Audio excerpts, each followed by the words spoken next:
What's up everyone? Welcome back to our channel again. In today's quick video, you are going to see how to add music to Instagram Notes.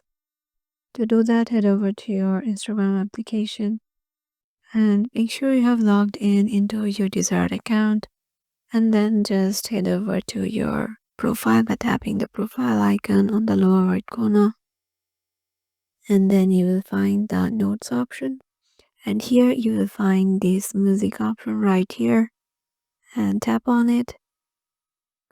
And here you can search for any music according to your taste, genre, or any lyrics or any artist you want. So suppose I want to add this one, and tap on the arrow, and here select any track you want.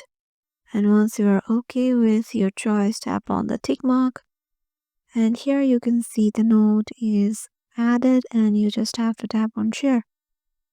And yeah, this is how you can see my music is added to my Instagram Notes. Hope this video will help you out, and we will see you in the next video.